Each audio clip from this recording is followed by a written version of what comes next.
Ok, hola, buenos días. Buenas tardes para algunos. Muchas gracias por estar con nosotros en un seminario más de genética médica y genómica del Instituto de Ciencias Médicas.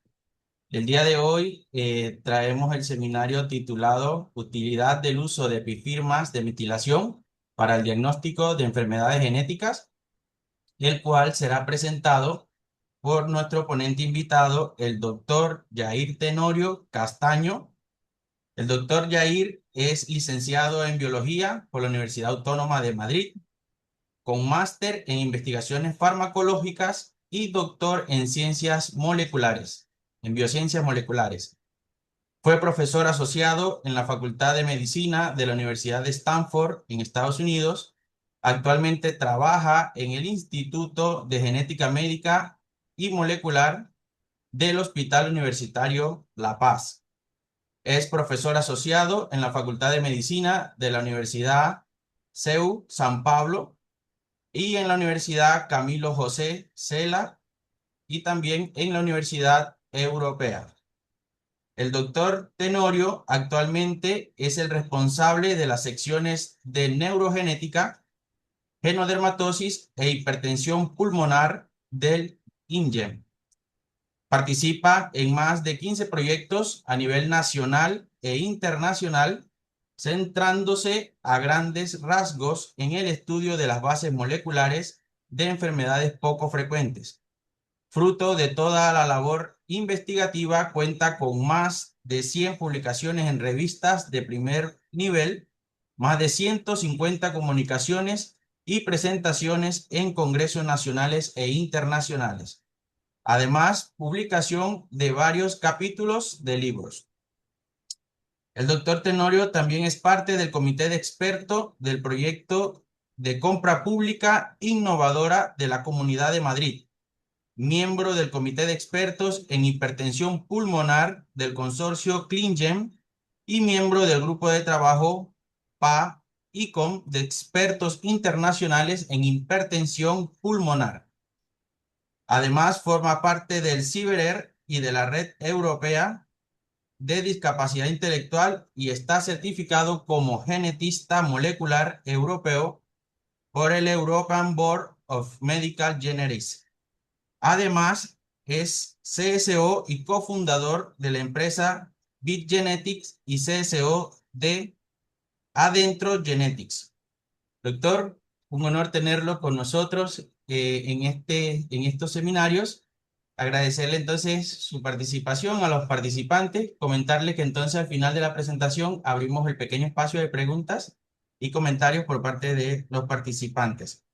Además, comentarles, bueno, a los participantes que deseen obtener lo que es el certificado de participación, nos pueden escribir al 6354-6826. Igual lo vamos a dejar en el chat de el Zoom. Muchas gracias, doctor. Un honor tenerlo con nosotros acá. Gracias. Bueno, gracias Raúl por la invitación, a Iván también por la invitación y por la presentación demasiado larga. Y buenas y calurosas tardes desde Madrid, que estamos aquí en Madrid asándonos de calor. Los días hemos estado a casi 50 grados, así que bueno, lo estamos intentando llevar como podemos. Bueno, la idea de la charla de hoy, del seminario de hoy, es que quería compartirles un proyecto y un trabajo en el que venimos haciendo hace bastante tiempo para, como dice bien el título, aplicar el uso de las herramientas de detección de la metilación como una herramienta más que nos pueda ayudar para el diagnóstico de enfermedades de base genética y potencialmente de otras enfermedades. Aquí tenemos un poco la agenda de lo que voy a seguir hoy, de lo que les voy a contar. Primero, un poco qué es la metilación para aquellos que estén un poco más alejados y cómo ese proceso de regulación de la expresión génica puede estar regulado por diferentes procesos de alteración de epigenéticos, cómo se identifican o cómo trabajamos para identificar estas epifirmas. Ya veremos lo que son estos patrones de metilación específicos de una enfermedad, cómo podemos utilizar, y esto lo haré a través de algunos ejemplos prácticos, cómo podemos aplicar este nuevo conocimiento o esta nueva herramienta que cada vez se está extendiendo más para confirmar el diagnóstico genético de un paciente que tenemos con una sospecha de una enfermedad genética. Y por último, les presentaré un poco en primicia o en casi en exclusiva una herramienta que estamos desarrollando y que vamos a lanzar próximamente de uso libre para poder estudiar, poder aplicar y poder consultar todos estos patrones de metilación o todas estas epifirmas. Para introducirnos un poco en el tema, sabemos que existen muchos mecanismos que son capaces de regular cómo se está expresando el ADN en las diferentes células durante el desarrollo embrionario y posteriormente a lo largo de toda la vida de una persona, ¿no? Estos mecanismos incluyen procesos que van a convertir o que van a transformar la cromatina en una cromatina más abierta o una cromatina cerrada, que va a impedir la expresión de los genes, y esto es lo que se conoce como heterocromatina o eucromatina. Todos estos mecanismos que van a estar regulando cómo se están expresando nuestros genes van a estar asociados a mecanismos como la acetilación, la fosforilación, la metilación, la ubiquitinización, además de otros muchos mecanismos. Sin embargo, uno de los mecanismos o el mecanismo más conocido o en el que más hemos trabajado, en el que tenemos más conocimiento, es el mecanismo de la metilación. Y sabemos que la metilación no es ni más ni menos que un fenómeno a través del cual en diferentes regiones de nuestro ADN se añaden nucleótidos de metilo a citosinas que están en regiones que se llaman endinucleótidos citosina-guanina. De tal forma que estas citosinas y estas guaninas pueden estar en una región que llamamos una isla, como veis aquí, o en un promotor donde hay muchas citosinas y guaninas, o lo que es lo mismo, una isla CPG, en donde todas, como vemos aquí en la imagen, todas las citosinas, en este caso, no están metiladas y están en una región promotora. Por tanto, esto va a estar regulando específicamente la expresión de un gen. Pero también podemos encontrar citosinas diferencialmente metiladas que pueden estar localizadas en otras regiones, no en forma de isla, sino en forma aislada. Y estos mecanismos o estas citosinas, que son hacen una unión física, bioquímica, con un grupo de metilo, van a hacer que se regule la expresión génica mediante el silenciamiento cuando aparecen estos grupos de metilo. También es un mecanismo importante, por ejemplo, para la inactivación del cromosoma X, además de la interacción con otros genes, como pueden ser algunos genes que están localizados en el cromosoma X, que también participan en la inactivación aparentemente aleatoria de uno de los dos alelos, uno de los cromosomas X en mujeres. También sabemos que la metilación es un proceso muy importante para el desarrollo o está asociado al desarrollo de algunas patologías. Y estas patologías o estas enfermedades que se asocian con alteraciones de la metilación es lo que se conoce como enfermedades de imprinting o enfermedades de impronta genética. Y aquí tenemos muchos ejemplos en los que una desregulación de la metilación en diferentes regiones va a estar asociada a la alteración, al desarrollo de una enfermedad genética, como puede ser el síndrome de Beckwith-Wiedemann o el síndrome de Silver-Russell, que se localizan, entre otros, con alteraciones en el cromosoma 11.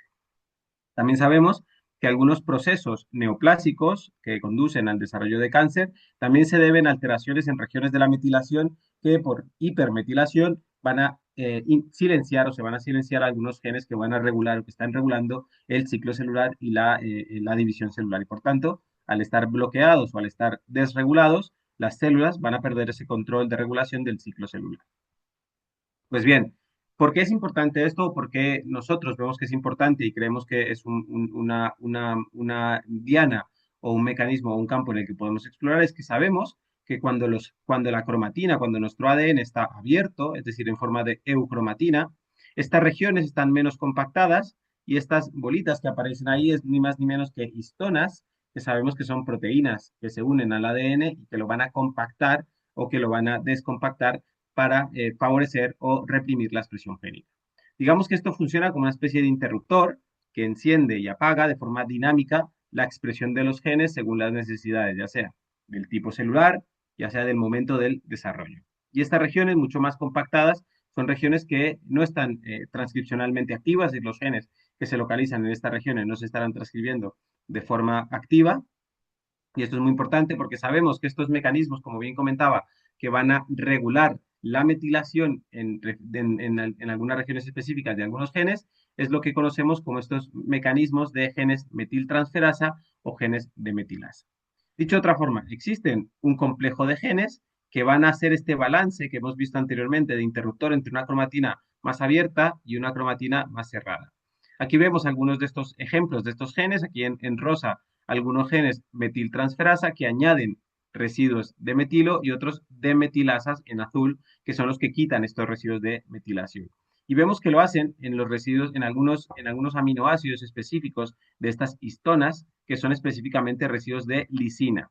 Estas K de aquí significa lisina, por tanto, la metilación se regula a nivel de la lisina 4, la lisina 9, la lisina 27 o la lisina 36 de alguna de estas histonas, principalmente la histona H3 y la H4. Como vemos, también hay otros genes que hablaré un poco más adelante y por eso lo presento aquí, que es el gen BRWD3, que a través de un mecanismo de acetilación también regula esta cromatina o esta apertura de la cromatina. ¿Y por qué es importante conocer estos genes y por qué es importante conocer estos mecanismos? Y es porque existen algunas patologías de base genética que están asociadas a variantes patogénicas en estos genes. Y como veis aquí en la tabla que está a la derecha, aquí os pongo algunos ejemplos de algunas patologías que seguramente algunas seguro que les suena, como por ejemplo el síndrome de Sotos, que está causado por el gen NSD1, que es un gen que actúa también a nivel del receptor de andrógeno y que sabemos que es un gen también que actúa a nivel de la cromatina, activando o regulando la metilación. Por tanto, sabemos que estos genes son importantes para el establecimiento de una correcta metilación en el genoma en diferentes momentos del desarrollo y además sabemos que las mutaciones o las alteraciones o los cambios genéticos que ocurren en estos genes de forma germinal y constitutiva pueden dar lugar a la aparición de algunos síndromes genéticos como los de la imagen. Y si nos vamos un poco más para atrás a estudiar específicamente cuándo ocurren estos o cuándo se establecen estas marcas de metilación, sabemos que las marcas de metilación también son específicas de alelo en algunos casos, en las regiones de imprinting, por ejemplo, y que se establecen durante el desarrollo embrionario. Pero fijaros qué interesante, y esta gráfica me gusta usarla mucho porque yo creo que es bastante característica, y es que fijaros que en el momento de la fecundación, cuando se produce la fecundación, la metilación, que es el eje, que en este caso lo mide el eje de las IES, está en el 100%, digamos que está en el máximo de metilación. Pues tras la fecundación hasta el estadio de blastocisto, ¿vale? Del estadio de división celular de blastocisto, se empiezan a aparecer, empieza a desaparecer esta metilación para luego volver a empezar aparecer o a establecer estas marcas de metilación durante el desarrollo embrionario. Y lo interesante es que en el momento del nacimiento, como vemos, de un bebé, la metilación en el caso de las mujeres está en el cero, es decir, no hay metilación del ADN, y en el caso de los varones es el 100%. Por tanto, aquí hay una diferencia de géneros, y es que en las mujeres el establecimiento normal de las marcas de metilación ocurre desde el nacimiento hasta la pubertad, pero en los varones ya está ocurriendo de forma prenatal y en el momento del nacimiento ya se han establecido estas marcas de metilación. Por tanto, es importante que tengamos esto en cuenta, estos mecanismos, porque en algunas patologías, como comentado anteriormente, sobre todo enfermedades de imprinting, esta metilación a nivel prenatal puede afectar a el establecimiento correcto, la expresión correcta de estos genes durante el desarrollo prenatal. Y esta diapositiva no es para presentárselas en detalle, pero simplemente para comentarles el proceso de cuando queremos desarrollar una epifirma o un patrón de metilación específico de una enfermedad para identificar cuáles son las regiones genéticas específicamente que están asociadas a una diferencia de metilación en pacientes con una patología concreta con variantes patogénicas y probablemente patogénicas respecto a un control. Entonces, ¿qué es lo que hacemos? Primero hacemos un paso muy sencillito, que es cogemos el ADN, al menos de unos cuantos pacientes con variantes patogénicas y probablemente patogénicas.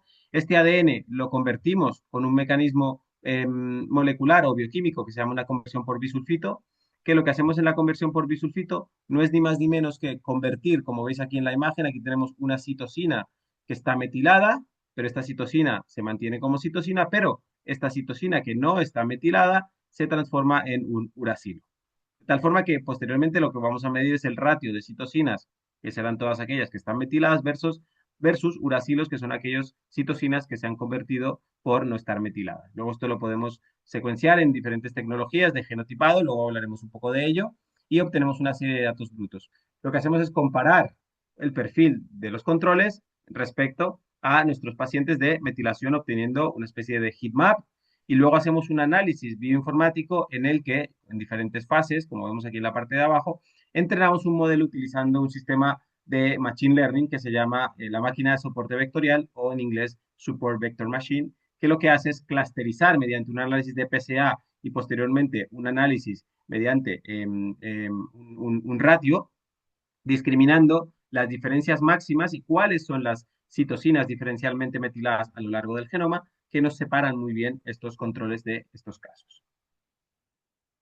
Si avanzamos un poco más y miramos cuáles son algunos de los factores que influyen a la hora de analizar o a la hora de estudiar la metilación, es decir, en el momento en el que queramos estudiar la metilación o queramos hacer específicamente algún análisis que implique el análisis de la metilación, tenemos que tener en cuenta que existen una serie de factores que pueden alterar o que pueden asociarse con una alteración de la metilación o que tenemos que tener en cuenta porque pueden modificar estos resultados o influyen en los análisis que hagamos. Uno de ellos es la edad. Sabemos que la metilación es un proceso dinámico que puede cambiar a lo largo de la vida y seguramente habrán escuchado, por ejemplo, el caso de los relojes biológicos. Existen una serie de relojes biológicos desarrollados que no es ni más ni menos que un set, una lista de citocinas diferencialmente metiladas que permiten calcular de forma aproximada la edad biológica en función de la metilación de una persona. El género también influye, como hemos visto anteriormente, el tipo celular. No es lo mismo estudiar una célula, por ejemplo, de los ojos, que un hepatocito, por ejemplo, o que una célula o un fibroblasto. La metilación también puede variar. El uso de controles, es importante que se seleccionen controles correctos, ya que, por ejemplo, si queremos estudiar una enfermedad que tiene una edad de aparición en el periodo infantil, tenemos que utilizar controles que estén pareados, que tengan más o menos la misma edad, para que el factor de la edad no afecte al desarrollo de la metilación. El tejido también es importante, cómo se obtiene el tejido, no es lo mismo estudiar sangre periférica que estudiar saliva, que estudiar cualquier otro tejido. Y también la cobertura de la tecnología. Y esto lo veremos un poquito más adelante y les contaré un poquito más porque es importante. Entonces, ¿qué hacemos cuando vamos a desarrollar una epifirma? Si queremos ver si existe un patrón de metilación que sea característico en una cohorte de pacientes con una enfermedad genética respecto a controles, pues lo que hacemos es estudiar, lo hacemos en sangre periférica porque queremos que ese perfil de metilación o ese patrón que vamos a identificar lo podamos extrapolar y utilizarlo de forma más o menos sencilla en la práctica clínica, de tal forma que si usáramos, por ejemplo, otro tejido, sería un poco más complicado el poder integrarlo esto o el poder trasladarlo esto a la clínica. El siguiente paso es hacer el análisis, como comentado, mediante arrays de metilación o mediante cualquier tecnología que te permita analizar la metilación. Clásicamente se han utilizado arrays que permitían analizar 450.000 citocinas diferencialmente metiladas a lo largo de todo el genoma y como veis ahora, muchos de los estudios lo que permiten es el análisis de casi 1 millón de citocinas diferencialmente metiladas con la versión 2 de un microarray, en este caso fabricado por una compañía americana. Y también sabemos que ya existen otras tecnologías mucho más avanzadas que nos permiten no solo estudiar 1 millón de citocinas diferencialmente metiladas, sino hasta 30 millones de citocinas diferencialmente metiladas. Y esto es una de las cosas que van a revolucionar aún más este campo para la identificación de patrones de metilación con el uso de una herramienta que seguro muchos de ustedes han escuchado, que es la secuenciación de genoma completo mediante long read o mediante lecturas largas, porque nos permiten una mayor cobertura y una mayor fidelidad de los datos que estamos obteniendo. Como comentaba, una vez que hemos identificado estas regiones diferencialmente metiladas, estas probes o estas citocinas diferencialmente metiladas o estas todas regiones más grandes que tienen un patrón de metilación diferencial, se hace un análisis mediante PSA de componentes principales, donde por un lado se separan los pacientes con las variantes patogénicas y probablemente patogénicas de un set de control. Y esto ya nos está indicando que la separación ha sido buena y luego lo que hacemos es clasificarlas automáticamente siguiendo lo que comentaba una herramienta de Machine Learning que se llama, en este caso, una máquina de soporte vectorial, que les contaré un poco más adelante cómo funciona y cómo podemos analizar estos resultados. Una vez que tenemos hecho el primer abordaje o digamos la primera identificación de una epifirma, esto lo que tenemos que hacer es validarlo. ¿Cómo lo validamos? Lo validamos incluyendo otros pacientes que tengan variantes patogénicas en ese mismo gen y vemos si la epifirma encaja con esos pacientes y además es diferente, es decir, no encaja con otras pacientes que tienen mutaciones en otros genes con un diagnóstico diferencial. Por tanto, esto cuando está resuelto y cuando se ha hecho una validación, potencialmente se puede implementar si los resultados son robustos y si la epifirma que se ha identificado es bastante robusta. Aquí tenéis un ejemplo de una epifirma real. En este caso es una de las epifirmas que hemos desarrollado, que es, por ejemplo, para el gen del APC. Luego hablaré un poquito más de él. Es un gen que se asocia a poliposis colónica, para los que no estén familiarizados. Y lo que hemos hecho es incluir, como veis aquí, una serie de pacientes con variantes patogénicas y probablemente patogénicas en el gen APC, y luego lo hemos validado con otro paciente que presentaba también la misma clínica. Y como vemos, la máquina de soporte vectorial es capaz de separar muy bien ambos grupos de los controles y los controles que hemos utilizado para validar. ¿Cómo se analizan estos resultados o cómo los interpretamos? Bien, pues actualmente el consenso que tenemos para interpretar estos resultados es que una vez que tenemos una pifirma desarrollada y robusta, es decir, que el análisis de PSA es bueno y que en el desarrollo de la máquina de soporte vectorial las muestras están agrupadas y caen bien, podemos decir que todas aquellas muestras que estén por encima del valor 0,75 presentan ese patrón de metilación asociado a ese gen o a esa enfermedad. Y todas las que estén por debajo de 0,25 diremos que no presentan ese patrón de metilación. ¿Qué pasa con todas las muestras que puedan caer en el medio? Aquí en este ejemplo no hay ninguna, pero puede pasar que alguna muestra que caiga entre 0,25 y 0,75, pues en ese caso hablaremos de una zona gris. Dependerá de muchos factores, pero como la metilación es un mecanismo variable y pueden haber algunos factores que, como he comentado, pueden alterar en algunos pacientes o pacientes que puedan tener más de una patología, que puedan alterar la metilación o muchos otros factores que pueden influir. En este caso, como vemos, esta epifirma que se ha desarrollado para el gen APC es una epifirma que incluye 29 citosinas diferencialmente metiladas. Es decir, dicho de otra forma, con 29 citosinas diferencialmente metiladas, esas 29 específicamente, seremos capaces de poder identificar si una variante que tiene un paciente, por ejemplo, una variante de significado incierto, tiene esa epifirma de metilación que nos podría ayudar a hacer un análisis pseudofuncional y reclasificar una variante de significado incierto potencialmente en una variante probablemente patogénica. Y fijaros que lo importante, y esto es una de las cosas que dije antes de la implementación, es que tenemos que validarlo.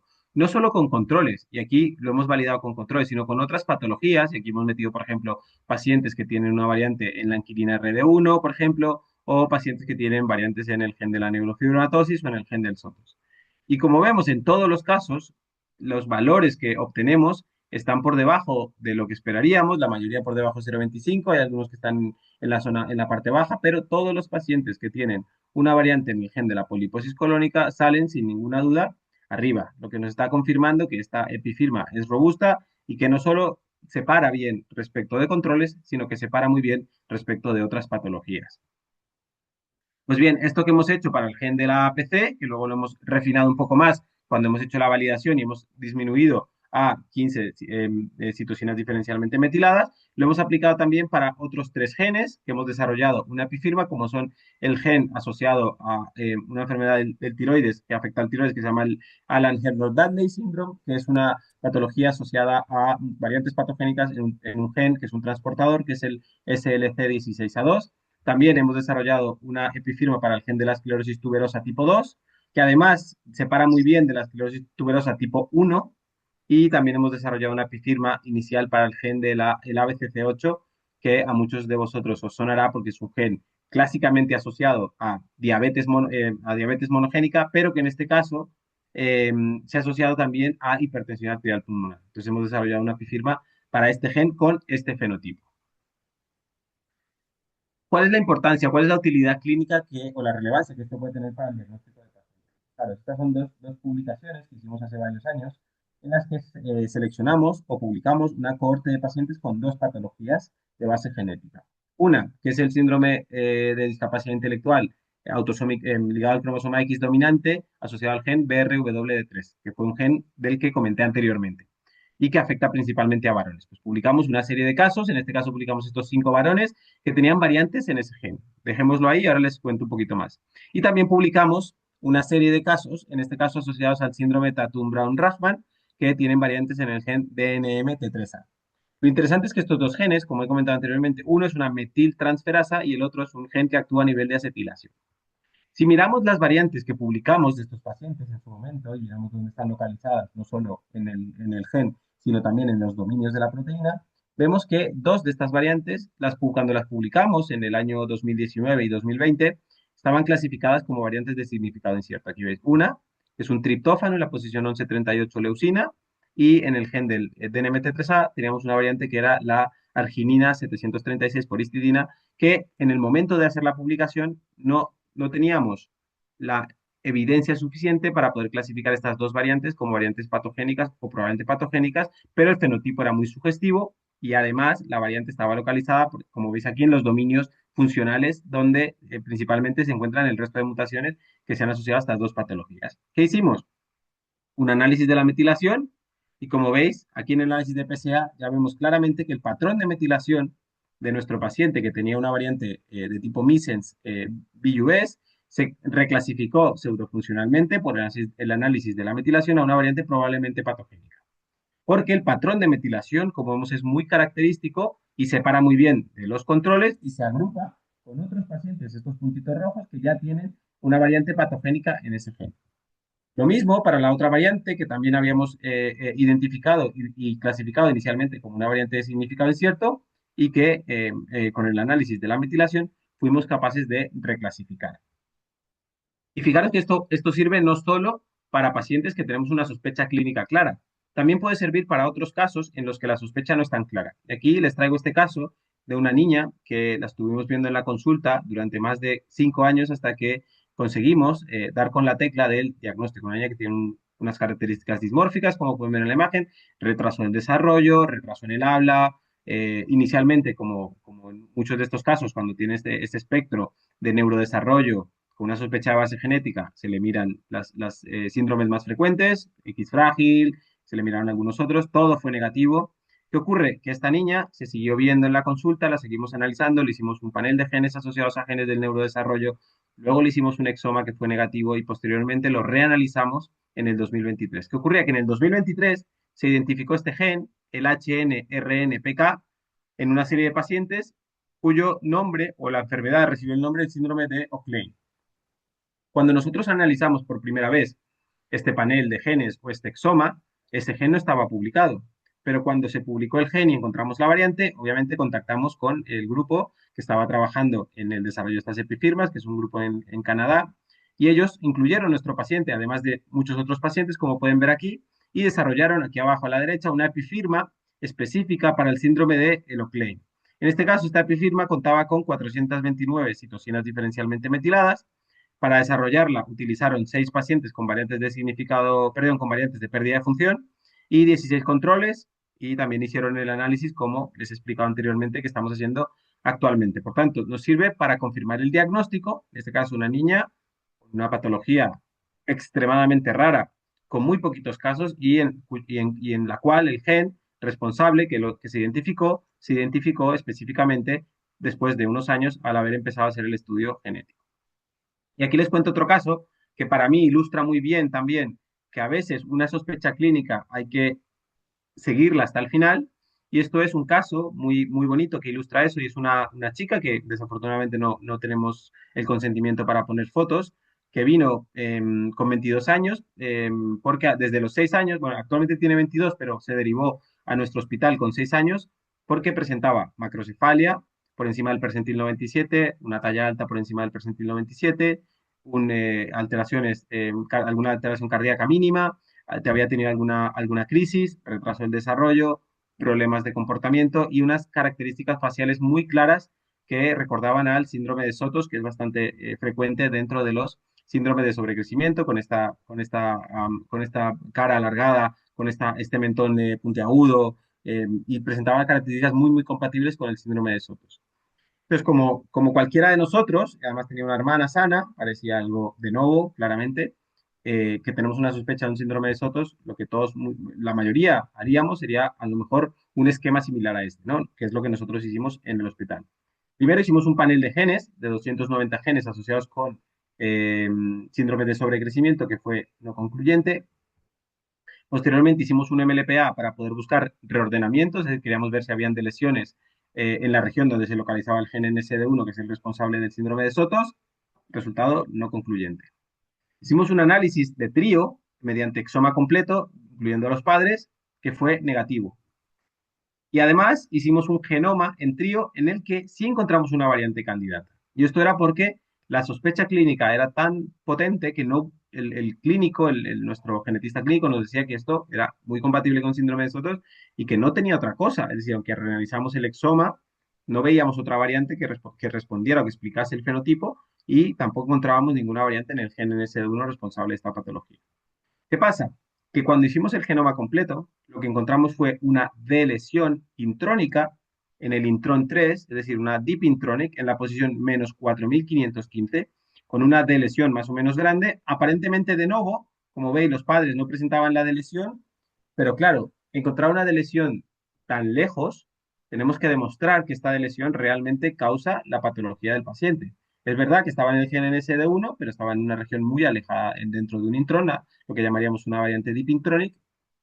Entonces, lo que hicimos fue, mediante predictores in silico, podemos probar o sugerir qué era lo que ocurría. Y parecía que en la proteína mutante, esa de lesión provocaba la aparición de un neoexón, como veis aquí, este exón que no está presente en la proteína wild type, y este neoexón provocaba la aparición de un codón de parada prematuro y por tanto el truncamiento de la proteína. ¿Qué hicimos para validarlo? Hicimos dos cosas. La primera fue un análisis mediante RNA-seq, es decir, obtuvimos RNA del paciente y analizamos si en la región donde debería aparecer ese neoexón, o ese neoexón, perdón, mejor dicho, ese neoexón, había lecturas, es decir, había transcripción y por tanto había RNA mensajero. Y como veis aquí, claramente, respecto a un control donde no había apenas lecturas, en la región donde se supone que aparecía este neoexón, vemos que claramente habían lecturas. Lo que estaba significando es que el RNA-seq confirmaba que estaba transcribiendo ese neoexón en ese paciente mediante análisis de RNA. Y además, como teníamos la herramienta del análisis de metilación, ¿qué hicimos? Incluimos al paciente y miramos la epifirma del síndrome de Sotos y como veis, aunque se vea un poco pequeño, ahí donde está la flecha roja es donde cae la metilación del paciente, que está muy cerca y cae muy bien respecto a otros pacientes con síndrome de Sotos. Y no cae en la parte de abajo, que es donde caen, pues como veis, diagnóstico diferencial con un montón de otros síndromes de sobrecrecimiento que no tienen la epifirma del Sotos y por tanto, tanto el análisis del RNA-seq como el análisis de la metilación nos permitieron clasificar esa variante intrónica profunda como una variante probablemente patogénica y probablemente la variante responsable del fenotipo que estábamos viendo en nuestro paciente. Por tanto, veíamos que este análisis o la combinación de estas tecnologías nos pueden ayudar y pueden ser de gran ayuda o de gran utilidad para confirmar el diagnóstico genético, sobre todo en aquellos casos en los que tenemos también una sospecha clínica muy clara.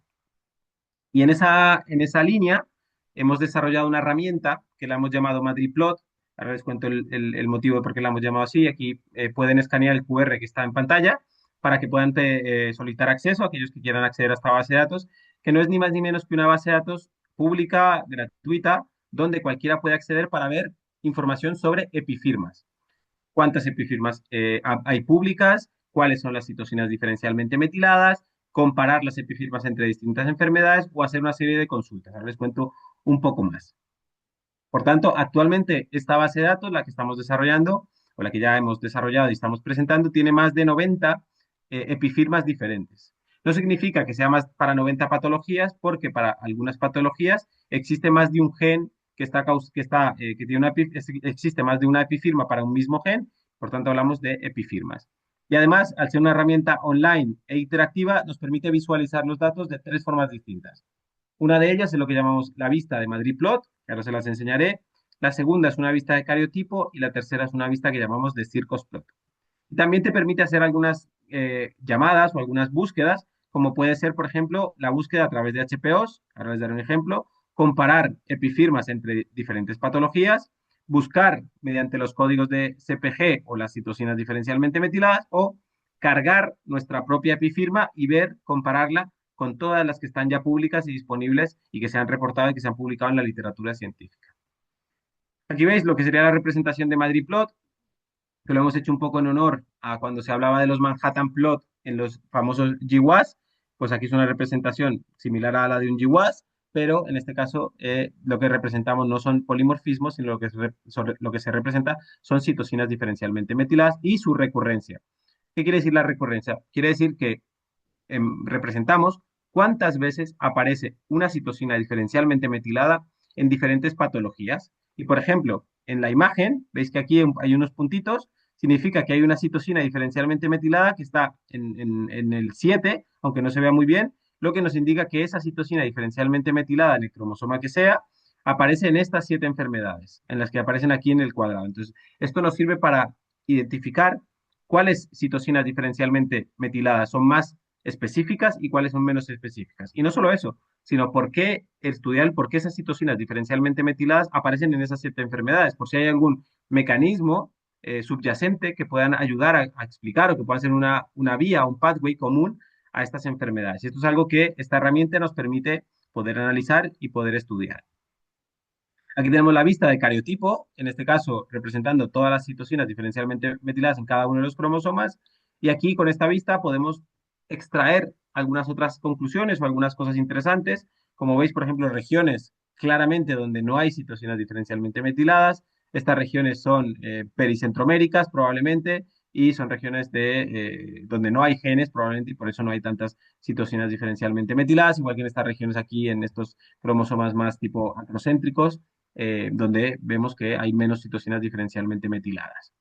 También nos permitirá analizar cuáles, mediante un circosplot, como decía, cuáles epifirmas o cuáles citocinas son únicas, todas las que caen aquí para cada una de las patologías en esta barra negra, o cuáles están compartidas si seleccionamos todas las patologías que nos puedan interesar. Y además hemos incluido una cosa que para mí creo que es interesante, que la podemos estudiar y se puede mirar, que es todos los relojes biológicos que he comentado anteriormente. En este caso hemos incluido los tres que se usan más habitualmente, que son el reloj biológico de Hannum, el de Horvath y el PhenoAge. De tal forma que podemos incluso comparar las citocinas que se usan para calcular cualquiera de estos relojes biológicos con todas las 90 epifirmas de las patologías o incluso si tuviéramos una nuestra.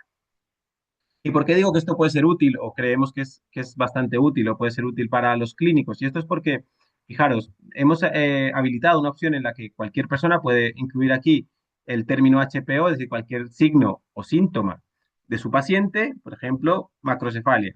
Entonces escribe macrocefalia o puede escribir una lista de varios y automáticamente la herramienta te va a decir en cuántas enfermedades aparece ese HPO o ese signo y síntoma que además tenga una epifirma.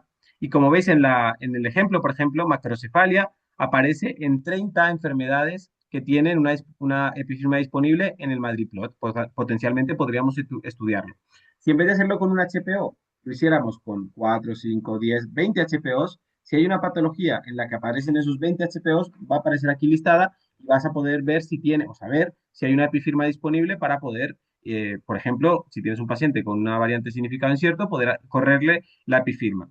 Por tanto, esta herramienta se va a ir actualizando potencialmente cada vez que aparezcan nuevas epifirmas y, por tanto, cualquiera que quisiera colaborar o que quisiera cargar, y ya hay muchos colaboradores internacionales que quisieran añadir sus pacientes, añadir sus epifirmas, lo pueden hacer. Una de las formas de hacerlo, o una de las formas que hemos creído que puede ser interesante, es lo que hemos llamado mi epifirma. Y esto es que cualquier persona de forma local y de forma anónima, es decir, estos datos no van a estar más que en la máquina local de la persona que lo hace, es que con un archivo modelo que le proporcionamos nosotros puede subir la epifirma en la que esté trabajando directamente y va a comparar de forma local todas las citocinas diferencialmente metiladas de la epifirma que ha desarrollado con todas las que ya están publicadas para poder identificar si esto es más si la epifirma en la que han trabajado es más o menos específica, más o menos sensible y si se solapa con algunas de las que ya están publicadas. Por tanto, yo creo que esto sí que tiene una gran utilidad para poder aplicarlo en el desarrollo de nuevas epifirmas. Esta herramienta, para el que quiera entrar, además de con el código QR, va a estar disponible de forma pública y de forma gratuita en la web del CIBERER, que es el Centro de Investigación Biomédica en Red de Enfermedades Raras en España, que es como el centro público más grande donde se agrupan la mayoría de grupos a nivel nacional. Hay más de 600 grupos que trabajan en enfermedades raras. Y por último, algunos mensajes finales, algunas cosas que me gustaría compartiros de lo que os he contado hoy. Y es, primero, que veáis la utilidad que tiene el trabajar en estas epifirmas o en los patrones de metilación y cómo puede ser una herramienta útil para poder aplicar a la clínica ante la sospecha de un paciente con una sospecha clínica en la que hemos identificado, por ejemplo, una variante de significado incierto y en la que a lo mejor no tenemos disponible, por ejemplo, el hacer segregación con padres o el hacer un estudio funcional puede llevar muchísimo tiempo y no es abordable en una consulta crítica o en un tiempo razonable para poder manejar esa información con la familia. También esta herramienta que os he presentado aquí, que podéis entrar cualquiera que quiera y que podéis explotarla, eh, para consultar epifirmas, para poder buscar epifirmas en función de los signos y síntomas para alguna patología rara. Y también vamos a intentar ampliarlo porque estamos trabajando también en enfermedades comunes y complejas para identificar epifirmas y que probablemente la iremos actualizando. Y esto nos lleva al siguiente punto importante y es que es muy importante que compartamos los estándares de epifirmas, es decir, los controles que utilizamos, las citosinas que hemos identificado o toda la región, porque esto nos va a ayudar a que cualquier otro investigador o cualquier otra persona que tenga un paciente pueda implementar rápidamente esto con los mismos estándares, la misma calidad, las mismas citosinas diferencialmente metiladas, que se pueda aplicar de una forma robusta en la rutina clínica en cualquier sitio. Y para ello es muy importante el poder colaborar porque como bien saben, para muchas patologías de base genética, y yo creo que aquí hay seguro algún conocido, alguna persona que hemos colaborado, para algunas patologías con unas prevalencias o una incidencia tan baja, si no colaboramos para encontrar el número mínimo de pacientes para poder desarrollar una epifirma, va a ser bastante difícil que podamos desarrollar alguna epifirma o que podamos identificar algún patrón de metilación que podamos utilizar en la rutina clínica. Porque algunas patologías son tan poco frecuentes que necesitamos un número grande y para ello hay muchas herramientas y la colaboración es esencial. Y nada más, quiero dejarlo un poco abierto para que puedan preguntar todas las cosas que quieran. Obviamente esto es un trabajo de muchísima gente. Aquí están todas las personas que participan o que han colaborado en gran parte de este proyecto y especialmente a Mario, que lo veis aquí agachado y sentado, que es el investigador y el estudiante que está haciendo el doctorado, que ha hecho la gran parte del trabajo. También a Diego, que está aquí, Manu, que no está en la foto, que también ha participado dentro de su tesis doctoral, al resto de todo el equipo que también participa y a toda la gente que ha colaborado, no solo del grupo, sino también externa.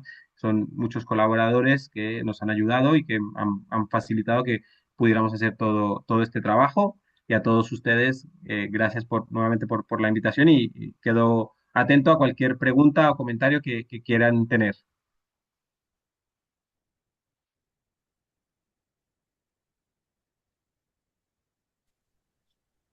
Yair, ¿cómo estás?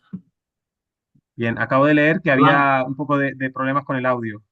Sí, había, pero creo que se te escuchó todo muy bien. Iván Landírez, de Hola Panamá, Iván, ¿cómo oye, estás?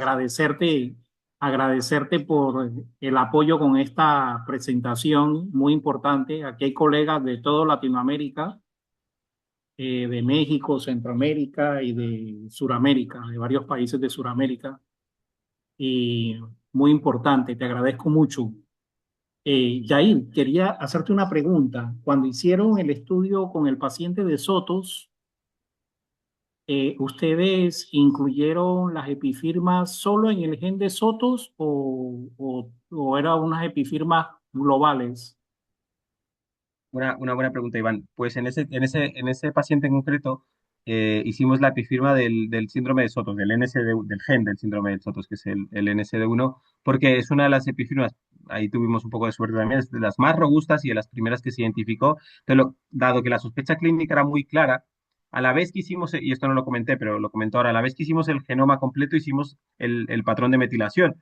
De tal forma que tuvimos los resultados prácticamente a la vez y encontramos la de lesión deep intronic y además que el patrón de metilación encajaba. Entonces, miramos y lo ideal es cuando tienes una sospecha clínica muy específica de una enfermedad o un gen que tiene epifirma, es mirar esa epifirma y luego puedes, si no tienes idea o el fenotipo no es tan claro, sí que podrías mirar en un abanico de diferentes epifirmas de las que puedan tener un diagnóstico diferencial con tu paciente. Pero si la clínica es bastante clara y hay una epifirma para ese gen, mi sugerencia es primero hacer esa epifirma, mirar ese patrón de metilación y si sale negativo y parece que tiene otro diagnóstico diferencial, a lo mejor mirar otras epifirmas.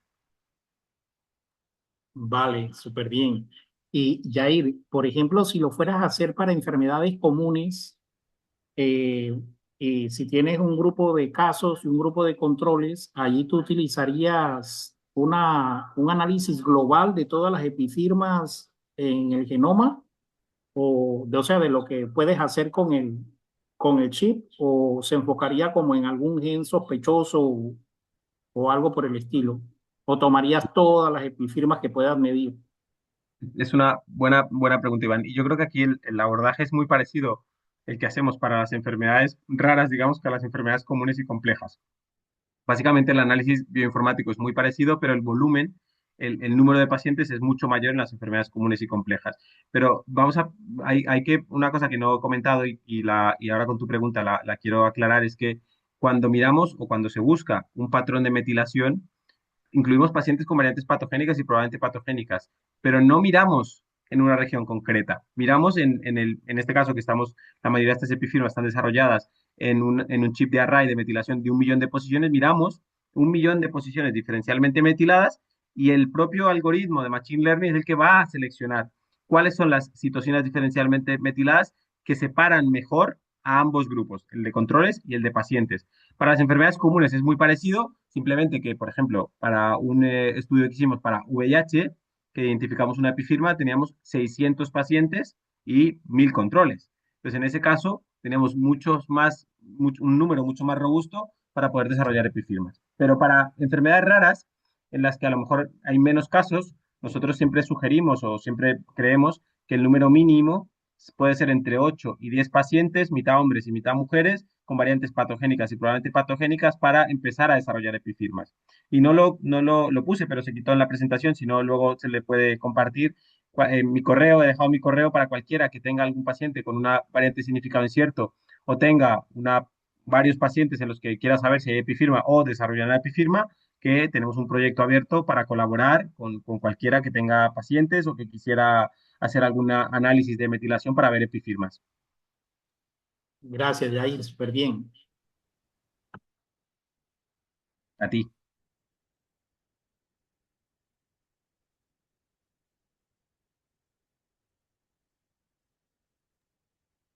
Vale, muy bien, excelente presentación, doctor. La verdad, muy interesante. No sé si alguien más tiene alguna pregunta o comentario hacia el doctor. Pueden abrir el micrófono o levantar la manito o escribirlo al chat. Es el momento.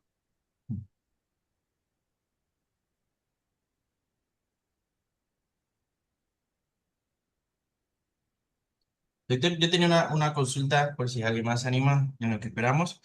Yo le quería preguntar, digamos, en cuadros genéticos muy similares, como qué tan específicas son las epifirmas para diferenciar esos, digamos, síndromes similares del neurodesarrollo. Eh, Pues mira, Raúl, va a depender de la patología y va a depender del gen. Pero, por ejemplo, lo que nosotros hemos visto ahora, sabéis que hay un nuevo grupo de patologías que se llaman, o una patología así bastante nueva de neurodesarrollo que se llama el síndrome de Renu, que está asociada a variantes en el gen RNU42, que es un gen que codifica para un RNA que no se transcribe a proteína.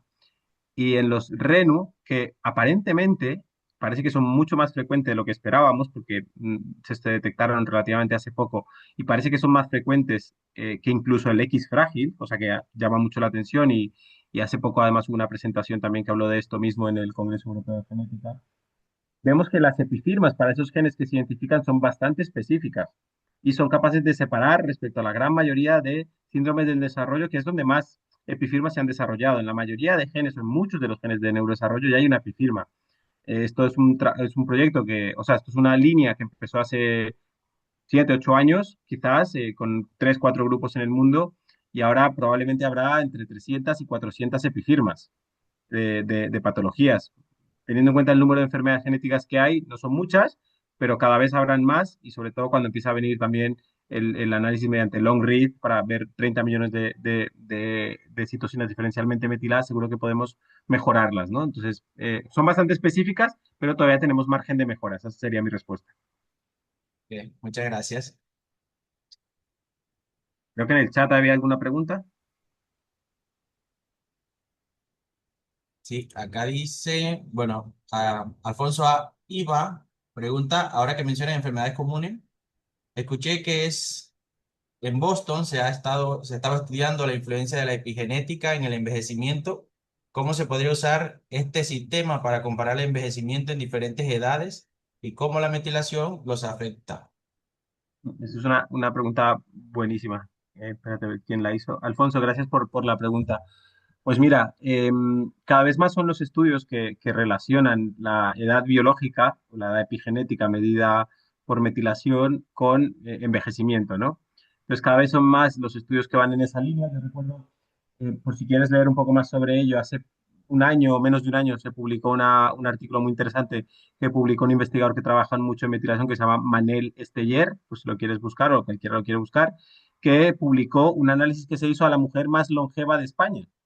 Se llamaba María Banjas, que falleció con 117 años, hace 2 años, y a ella el doctor Esteller le hizo un estudio a nivel de muchos estudios, le hizo a nivel de muchas capas. Le hizo un análisis epigenético, le hizo un análisis de genoma completo, metabolómica, proteómica, microbiota, y entonces veían cosas muy interesantes, y una de las cosas más interesantes que se vio es que esta señora que era muy longeva, era 117 años, tenía una edad biológica muy por debajo de su edad cronológica. Y probablemente eso estaba favoreciendo que no se estuvieran expresando algunos genes de envejecimiento. Esa era la hipótesis que manejaba el doctor Esteller en la publicación que hizo y probablemente esta regulación de la epigenética o de la metilación pueda influir en cierta forma en cómo se están expresando algunos genes que se puedan asociar con mecanismos de senescencia o con muerte celular. Entonces, quizás cada vez llegarán algunos estudios más cuando conozcamos un poquito más sobre esto y obviamente no es el único factor, pero puede ser otro factor a estudiar, igual que, por ejemplo, siempre se ha hablado del acortamiento de los telómeros, ¿no? Asociado al envejecimiento y otros factores que también habría que tener en cuenta, ¿no? Pero a nivel epigenético, esto es un poco lo que puedo comentar y lo que creo que puede ser interesante en ese sentido.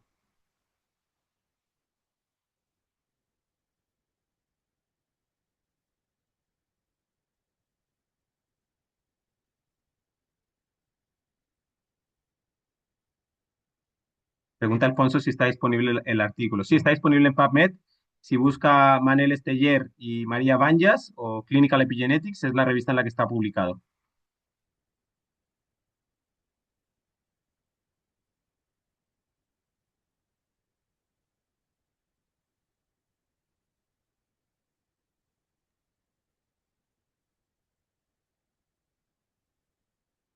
Bueno, doctor, muchas gracias. Bueno, creo que no hay más preguntas. Solo felicitaciones por excelencia, excelente. Bueno, acaba de llegar una, creo que con este podemos cerrar. Eh, Gracias por la presentación. Carlos Venegas pregunta, ¿se requieren condiciones especiales en las muestras de sangre periférica para análisis de las epifirmas? Gracias, Carlos. Esa es muy buena pregunta.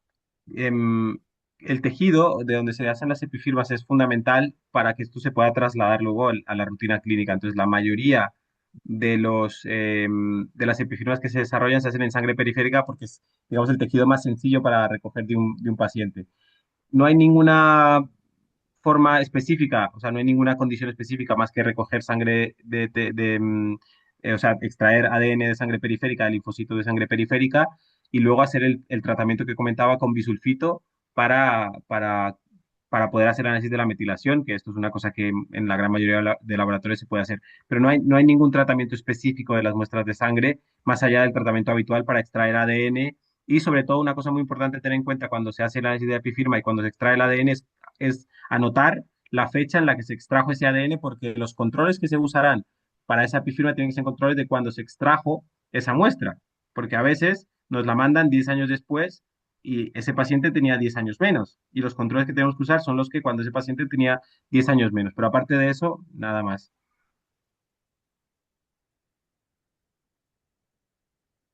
Ok, un par de comentarios más.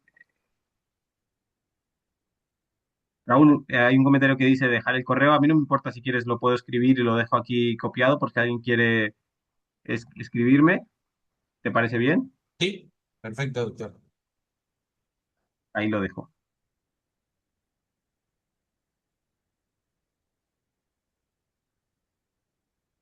Vale, muy bien. Hay una pregunta, otra que me parece súper interesante. Sí, podemos, se la leo, doctor. Armando Guillermo Nava, doctor Yair, primero que nada, excelente presentación, muchas gracias por compartirla. Ahora sí una pregunta, en el caso de la enfermedad rara, si por ejemplo tengo un paciente con una BUS en NSD1 y su firma epigenética concuerda con SOTOS, ¿qué criterio de la CMG se agrega? Muy buena pregunta. Y esto lo estamos trabajando ahora para el gen del APC, para la poliposis conónica, añadirlo como una guía específica de reclasificación con la ASMG. Nosotros creemos que esto puede entrar en dos categorías. Una es el PS3, que es la categoría de validación funcional de una variante, que sería un criterio strong y daría una puntuación cualitativa, si no estoy mal, de más 3 o más 4. O si no, sería un supporting PP3, como si fuera un predictor de patogenicidad, como usamos el K del Rebel, Polyfen Shift, que añadiría un PP3 más 1 supporting. Entonces, en algunas patologías seguramente pueda ser como un PP3, como una pseudovalidación funcional, o en algunos casos un PS3. Esto, como todavía no está implementado en la ASMG, por eso digo que es pseudofuncional, pero probablemente mi feeling o mi opinión sería que quizás podría encajar como un PP3 más uno en algunas patologías, a lo mejor en algunas otras que es más robusta y tiene un efecto funcional esta epifirma, pues a lo mejor un PS3 con un criterio un poco más strong para reclasificar una variante. No sé si esto te ha respondido, Armando.